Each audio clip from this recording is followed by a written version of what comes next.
আজকাল শিক্ষার্থীরা ব্রয়লার মুরগির মতো কোনো আজকের আন্দোলনের নামে যে সমস্ত বিপদগামী শিক্ষার্থীরা আন্দোলন করছে, আমি এদেরকে কোনো প্রকারে মানুষের বাচ্চা বলতে পারছি না।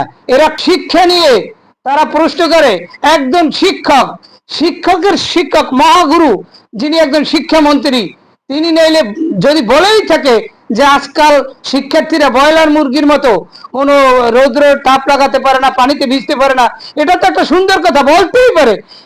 অধিকাংশ শিক্ষার্থীরাই বর্তমানে ভালো অবস্থানে আছে এবং শিক্ষামন্ত্রীর তারা অবস্থান চায়, তার পদত্যাগ চায় না। কিন্তু বিপদগামী কিছু কুটপাচ্চা ছাত্ররা তারাই শুধুমাত্র শিক্ষা ব্যবস্থাকে নিয়ে প্রশ্ন করছে। শিক্ষামন্ত্রী এহসানুল হক মিলন তিনি পূর্বে থেকেই সর্বজন স্বীকৃত একজন ডক্টরেট ডিগ্রি প্রাপ্ত একজন শিক্ষামন্ত্রী এবং তিনি চায় বাংলাদেশকে আগামী দিনে শিক্ষা ব্যবস্থাকে আরো এগিয়ে নিতে।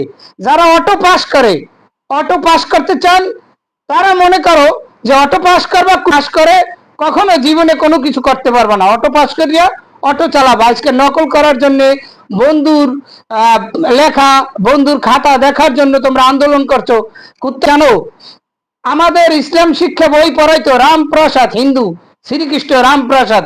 এজন্য কিন্তু আমরা ইসলাম ধর্ম ভুলিয়ে যাই না। বাপ মা যদি ভালো হইতো, সন্তানও ভালো হইতো। আমি তোমাদের পরিশেষে বলতে চাই, আজকে দেখলাম একটা ভিডিওতে একটা বৃদ্ধ লোকের কি লাথি মারতেছে 15 বছর 20 বছরের একটা ছেলে। এগুলোর তীব্র নিন্দা জানাই। আর এটা ওর চেয়েও বেশি বেয়াদবির শিকার হবা।